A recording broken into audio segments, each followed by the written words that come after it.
काँग्रेसच्या जर फुटी एकूण झाल्या तर काँग्रेसमधून बाजूला जाऊन नवे पक्ष निर्माण झाले तर त्याची संख्या आत्तापर्यंत 62 होते. हे जे पक्ष फुटलेले आहेत यांच्याबद्दल आपण बोलतो, ह्या सगळ्या प्रीडॉमिनंटली फॅमिली ओरिएंटेड पार्टी आहेत. 140 कोटी लोकांच्या देशामध्ये तुमचा विचार सबस्क्राईब करणारा मोठा मतदार असू शकतो. फक्त तुम्ही तुमच्या विचारावर ठाम आहात, त्या विचारासाठी तुम्हाला पडेल ती किंमत मोजायची तुमची तयारी आहे. ह्या पद्धतीचा विश्वास तुम्ही जर देऊ शकलात तर लोक तुमच्याबरोबर उभे राहतील. पक्ष फुटणं हा काहीतरी अचानक 2014 नंतर आलेला काहीतरी नवा ट्रेंड आहे. हा जो एक समज आहे तर तो थोडासा बाजूला ठेवायला पाहिजे. भारतीय जनता पक्षांनी ज्या अन्य पक्षांमध्ये आहेत अशा ज्या गोष्टी आपल्याला लागू होऊ शकतात की ज्या लोक स्वीकारल्या तर पक्ष पुढे जाऊ शकतो, या गोष्टी स्वीकारल्या आणि आपल्या मूळ विचारधारेपासून अजिबात ढळायचं नाही हाही निश्चय पक्का केला. महाराष्ट्रात जर तुमचे 8 पक्ष वगैरे दिसायला लागले तर याचा अर्थ आहे महाराष्ट्रातल्या खूप मोठ्या तरुण वर्गाला राजकारणामध्ये त्याचं करिअर करायची संधी आहे.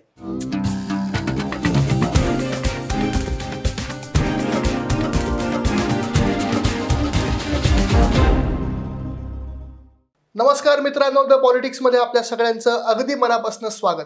लोकसभेची हवा जशी जशी तापत चालली तसे जसे विविध मुद्दे आपल्या समोर येत आहेत त्याच्यावरचं विचारमंथन चर्चा आपण द पॉलिटिक्सच्या प्लॅटफॉर्मवर नेहमीच करत असतो.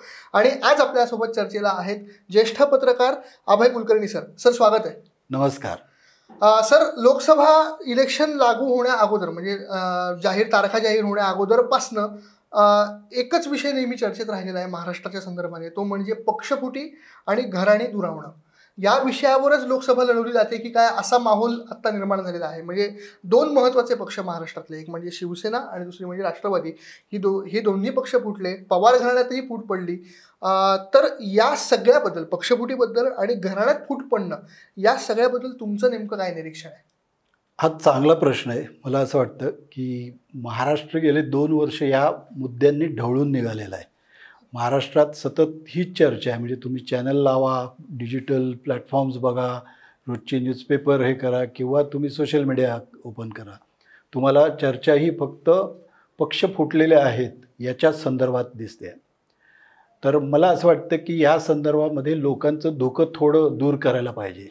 याचं मुख्य कारण असं आहे की देशामध्ये पक्ष फुटणं हा काहीतरी अचानक 2014 नंतर आलेला काहीतरी नवा ट्रेंड आहे. हा जो एक समज आहे तर तो थोडासा बाजूला ठेवायला पाहिजे. याचं कारण असं आहे की आपण जो भारतीय राष्ट्रीय काँग्रेस म्हणजे आत्ता इंदिरा काँग्रेस म्हणतो, हा सुद्धा मूळचा काँग्रेस पक्ष नाही.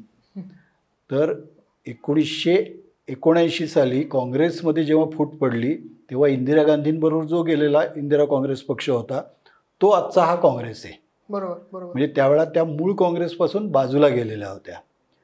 आणि ह्याच संदर्भात सांगायचं तर 1951 साली म्हणजे ज्यावेळा भारतातली पहिली सार्वत्रिक निवडणूक झालेली नव्हती तेव्हा पहिली काँग्रेसमधली फूट आहे. आणि तेव्हापासून काँग्रेस जी फुटत राहिली त्याच्यातला सगळ्यात मोठा भाग होता तो 67च्या निवडणुकीत होता. तर 67च्या नंतर 69मध्ये काँग्रेस सिंडिकेट आणि इंडिकेट, त्यामुळे कामराज आणि मोरारजी देसाईंची एक काँग्रेस, इंदिरा गांधींची एक काँग्रेस अशी झाली. मग त्याच्यानंतर 77 साली परत काँग्रेस फुटली. त्याला म्हणजे मध्यंतरी जगजीवनराम तिथून निघून गेले. आणि त्याच्यानंतर तुम्ही जर काँग्रेस असं म्हणलं तर आपण महाराष्ट्रात त्याच वेळा 78 साली शरद पवारांनी समाजवादी काँग्रेस काढली होती. शंकरराव चव्हाणांनी त्यांची एक काँग्रेस काढलेली होती. त्याच्यानंतर आरस काँग्रेस, रेड्डी, ब्रह्मानंद रेड्डी आणि यशवंतराव चव्हाण काँग्रेस, अशा अनेक काँग्रेस. म्हणजे काँग्रेसच्या जर फुटी एकूण झाल्या तर काँग्रेसमधून बाजूला जाऊन नवे पक्ष निर्माण झाले तर त्याची संख्या आत्तापर्यंत 62 होते. असे 62 काँग्रेसचे ऑफशूट तयार झाले. बरं, हे फक्त काँग्रेसचा अपवाद आहे म्हणजे काँग्रेस हा अपवाद आहे का त्याला? तर नाही. तर 77 साली या देशामध्ये जनता पक्ष नावाचा पक्ष निर्माण झाला. हा जनता पक्षामध्ये भारतीय जनसंघ, संघटना काँग्रेस, भारतीय लोकदल अशा अनेक पक्ष एकत्रित झाले होते आणि त्यांनी तो स्थापन केला. 80 साली परत त्याच्यात जेव्हा फूट पडली तेव्हा हा जो जनता पक्ष होता जो भारतामधला तसा मिडल म्हणजे ज्याला सेंट्रल असा पार्टी झाली होती. तर हा पक्ष नंतरच्या काळामध्ये कमकुवत होत होत गेला. तो कमकुवत होत गेल्यानंतर 88 साली जेव्हा विश्वनाथ प्रताप सिंगांचं नेतृत्व उदयाला आलं त्यावेळा पुन्हा या माजी जनता पक्षाच्या नेत्यांनी जनता दल नावाचा पक्ष स्थापन केला. आणि हा जनता दल नावाचा पक्ष स्थापन केल्यानंतर तो काही काळ टिकला. परत या जनता दलामधून लालू प्रसादांचा राष्ट्रीय जनता दल झाला, मुलायम सिंगांचा समाजवादी पक्ष जन्माला आला, देवेगौडांचा धर्मनिरपेक्ष जनता दल आला आणि अशा अनेक त्याचे फाटे फुटत गेले. म्हणजे आणि काँग्रेसमध्ये पूर्ण मी फक्त काँग्रेसकडे एवढ्याचसाठी जातो की काँग्रेस फोडणारे सामान्य लोक नव्हती. म्हणजे ते शरद पवार होते, ते प्रणब मुखर्जींनी स्वतंत्र पक्ष स्थापन केला होता. त्याच्यानंतर जी.के. मुपण्णार म्हणून जे काँग्रेसचे राष्ट्रीय सरचिटणीस होते त्यांनी केला, की ज्यांच्या पक्षामध्ये पी. चिदंबरम होते त्यांनी केला. आणि आत्ता खरं म्हणजे काँग्रेसमधनं आणखी एकदा फूट झाली, ती म्हणजे शेवटची आत्ता ती गुलाम नबी आझाद त्यांनी जाऊन पक्ष स्थापन केला. तर हे पक्ष फुटत गेले. त्याचबरोबर तुम्हाला असं दिसेल की शिवसेनेमध्ये फूट पडली, जी 91 साली शिवसेना फुटली. छगन भुजबळांच्या नेतृत्वाखाली अनेक जण बाहेर निघून गेले. तर मला सांगायचा मुद्दा एवढाच आहे की हा जो समज आहे की पक्ष फुटणं हे काहीतरी भयंकर घडतंय, असं काहीही नाही. प्रत्येका वेळेला प्रत्येकाची कारणं काही ना काहीतरी वेगळी होती. यावेळची कारणं वेगळी आहेत एवढंच. किंवा गेल्या 30 वर्षामध्ये देशामध्ये एका पक्षाची अशी सत्ता आलेली नव्हती आणि त्या सत्तेचा जो दबाव असतो त्याच्यामुळे अनेक जण फुटले. त्याच्यामुळे त्याच्याकडे लोक वेगळ्या नजरेने बघतायत असं मला वाटतं. बरोबर सर. पण भाजपच्या या 44 वर्षांच्या कालावधीमध्ये अशी कुठली वेळ नाही आली की आता बाबा काही लोक डायरेक्ट बाहेर पडून पक्षच फोडतायत, वेगळाच पक्ष स्थापन करतायत. तर ह्याच्यामध्ये नेमका काय फरक वाटतो तुम्हाला? कारण का शरद पवारांनी राष्ट्रवादी काँग्रेस पक्षाची स्थापना केली, असं वाटत होतं की अजितदादा कधीच सोडणार नाहीत किंवा ह्यांच्या पक्षात तरी फूट पडणार नाही. त्यांनी भले काही लोकांना फोडलं असेल, म्हणजे मुंडेंचं घर फोडलं असेल किंवा आता त्यांच्यावर तीच पाळी आली की पवारांचं कुटुंब फुटलं, पण भाजपमध्ये असं काही घडलेलं आपण दिसत नाही. ह्याच्यामध्ये नेमका डिफरन्स काय वाटतो तुम्हाला? 2 गोष्टी आहे. म्हणजे एक तर थोडं रेकॉर्ड आपल्याला क्लिअर केलं पाहिजे की भाजपमधून फुटून गेले नाहीत असं झालेलं नाही. पक्ष म्हणजे भाजपमधून सुद्धा नेते सोडून गेले. त्याच्यात कर्नाटकात येडियुरप्पा होते किंवा राम जन्मभूमी आंदोलनात ज्यांना मोठं नेता मानलं गेलं अशा कल्याण सिंगांनी सुद्धा पक्ष भाजप सोडला होता. फक्त पक्ष फुटून गेला असं झालेलं नव्हतं. आणि त्याचं मला असं वाटतं की मूलभूत कारण असे की हे जे पक्ष फुटलेले आहेत यांच्याबद्दल आपण बोलतो, ह्या सगळ्या प्रीडॉमिनंटली फॅमिली ओरिएंटेड पार्टी आहेत आणि म्हणून ते घडलं गेलेलं आहे. त्यामुळे आपण काँग्रेसची पहिली फूट जरी मोरारजी देसाई आणि हे बाहेरचे होते गांधी फॅमिलीच्या, तरी नंतर 80 सालामध्ये काँग्रेसमध्ये राजीव गांधी आल्यानंतर मेनका गांधी आणि यांचा मार्ग दुसरा राहिला. तो फॅमिलीची जेव्हा पार्टी 70 नंतर काँग्रेस खूप मोठ्या प्रमाणात फॅमिली ओरिएंटेड पार्टी झाली. आणि त्यामुळे त्याच फॅमिलीमधलं 2 सख्ख्या भावाच्या, म्हणजे एका भावाची संजय गांधींच्या मृत्यूनंतर त्यांची बायकोनी स्वतंत्र राजकीय मार्ग पत्करला. हेच आपल्याला तुम्हाला असं दिसेल की कुटुंबांमध्ये त्यामुळे फूट पडायला सुरुवात केली. याचं मुख्य कारण म्हणजे मला असं वाटतं की आपण एक सर्वसाधारणपणे कायम विचार करतो की 100 वर्षापूर्वी एखाद्यांच्या घरामध्ये एक 50 एकर जमीन होती, नंतर 4 भाऊ झाले, मग ती जमीन काय 10-10 एकर झाली. असं जे तुकडीकरण झालं आणि कारण जमीन ही मालमत्ता आहे आणि मालमत्तेमध्ये वाटा जसा निर्माण होतो तसं त्याच्यात तुकडे पडत जातात. आणि तसंच या सगळ्या विशेषतः कुटुंबांच्या ज्या पक्ष आहेत त्या कुटुंबांच्या पक्षांमध्ये ह्या फुटीची लागण लवकर झाली. आणि त्यामुळेच तुम्हाला असं दिसेल की अगदी शिवसेनेसारखा बाळासाहेब ठाकरेंसारखा नेता होता जिथं एकचालकानुवर्तित्व होतं, पण त्यांच्या पक्षात तर फूट पडलीच पडली, पण ती नुसती पक्षापुरती मर्यादित राहिली नाही, तर ती कुटुंबातही झाली. राज ठाकरेंना त्यांचा स्वतंत्र पक्ष काढावा लागला. उद्धव ठाकरे कार्याध्यक्ष झाल्यानंतर त्यांना वेगळा मार्ग पत्करावा लागला. हे झालं. तुम्ही जर हे बघितलं, तुम्ही दक्षिणेत गेला तर तमिळनाडूमध्ये तुम्हाला हेच दिसेल की द्रविड मुन्नेत्र कळगम हा करुणानिधींचा पक्ष होता, पण त्यांचा जो मुलगा स्टॅलिन आहे आणि दुसरा मुलगा आळीगिरी आहे, या दोघांमध्ये अंतर निर्माण झालेलं आहे. हेच तुम्ही समाजवादी पक्षाकडे उत्तर प्रदेशात गेला तर मुलायम सिंग यादव, शिवपाल यादव, अखिलेश यादव हे वेगवेगळ्या दिशांना दिसतात. हेच जर तुम्ही परत आंध्र प्रदेशात आलात तर तुम्हाला आंध्र प्रदेशात चंद्रबाबू नायडू आहेत, त्यांच्या सासऱ्यांनी मुळात हा पक्ष काढला, NT रामाराव. तर ते सासऱ्यांनी स्वतंत्र म्हणजे सासऱ्यांकडून बाहेर पडून चंद्रबाबू नायडूंनी स्वतंत्र पक्ष काढला. NT रामाराव यांच्या बायको लक्ष्मी पार्वती होत्या, त्यांचा स्वतंत्र पक्ष झाला. आणि आत्ताचं ताजं उदाहरण म्हणजे आपण बघतोय ते पवार घराणं, की ज्याची महाराष्ट्रामध्ये सर्वाधिक चर्चा आहे. परत तोच कुटुंबातला विषय आहे की ह्या कुटुंबामध्ये काही फूट पडेल असं कोणालाच वाटत नव्हतं.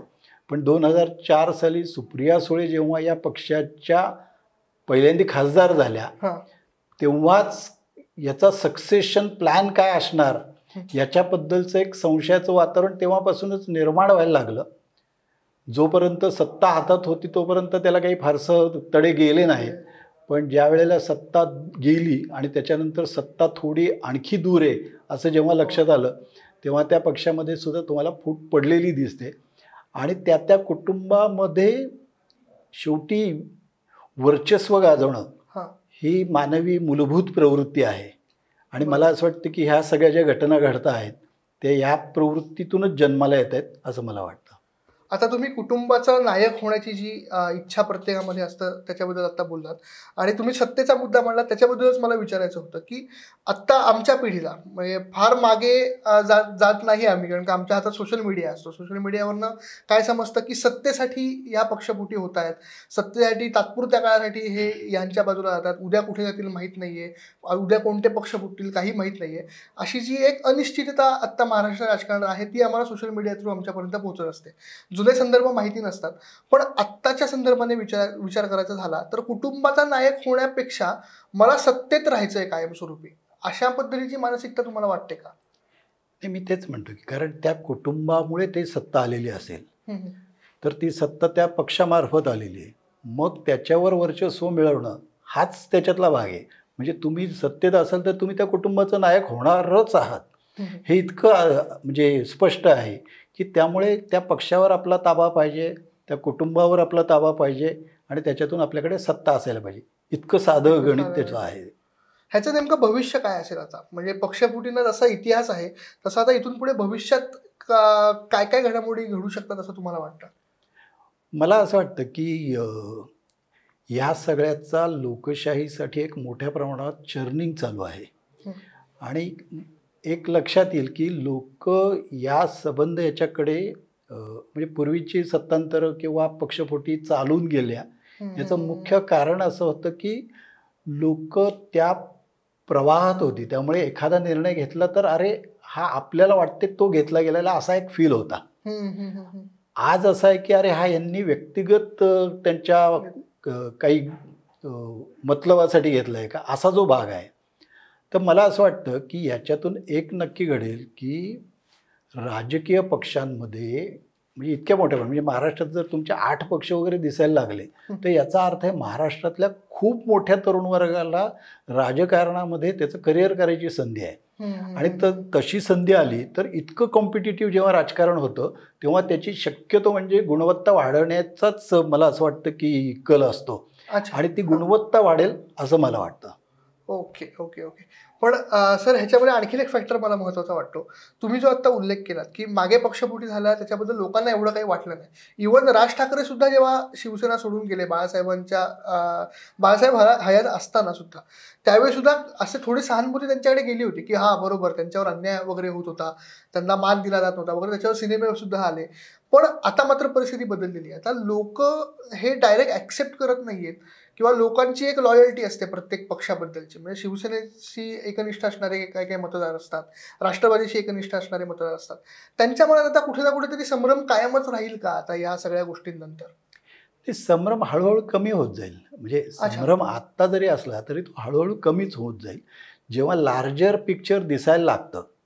म्हणजे आत्ता कसं आहे की तुम्हाला तुमची कुठल्या लेवलची स्केलची सत्ता हवी याच्यावर ते ठरतं ना. तुम्हाला जर नॅशनल इश्यू दिसत असेल तर तुम्ही नॅशनल इश्यूबद्दल विचार करून पक्ष पुढे न्यायचा प्रयत्न कराल. जेव्हा स्टेट असेल तेव्हा स्टेटचे मुद्दे लक्षात घ्याल. हे जर लक्षात घेतलं तर कुठला पक्ष नेमका कशासाठी उभा आहे त्याचं पोझिशन एकदा लक्षात आलं की लोक त्या पक्षाच्या मागे निर्विवादपणे राहतील. मग तिथं तिची लिगसी आहे का आणि याचे काही मुद्दे राहणार नाही. त्याची भूमिका ठोस आहे का, स्पष्ट आहे का, त्याच मुद्द्यांवर तो अटळ आहे का, हा मुद्दा त्याच्यामध्ये अधिक महत्त्वाचा राहील. तर सर, भाजप पक्ष फुटत नाही अशा अनुषंगाने आता आपण बोललो, तर या सगळ्या पार्श्वभूमीवर भाजपकडे तुम्ही कसं बघता? मला असं वाटतं की म्हणजे मी थोडा परत इतिहासात जातो. 1977नं या देशामधला प्रत्येक मध्यमवर्गीय माणूस आणि सामान्य माणूस हा या देशातील लोकशाही टिकवायची म्हणून रस्त्यावर उतरला होता. म्हणजे त्याच्यावर काही मर्यादा होत्या, पण जेव्हा निवडणुकीची संधी मिळाली तेव्हा त्यांनी या देशामधली आणीबाणी आणणारी राजवट फेकून दिली. म्हणजे त्यावेळेला भारतामध्ये साधारण 55-60% लोक साक्षर होते, तरीसुद्धा ही परिस्थिती होती. आणि त्याच्यानंतर देशातल्या जनमानसाच्या आशा आकांक्षा असणारा जनता पक्ष सत्तेत आला. आणि पुढच्याच काळामध्ये त्याचे जे सगळे अंतर्गत विचारधारांचे विरोधाभास होते, विसंगती होत्या, त्याच्यामुळे तो लगेच फुटला सुद्धा. आणि त्यामुळे भारतामधल्या खूप मोठ्या वर्गाला आता नेमकं कुठं जायचं असा प्रश्न पडला.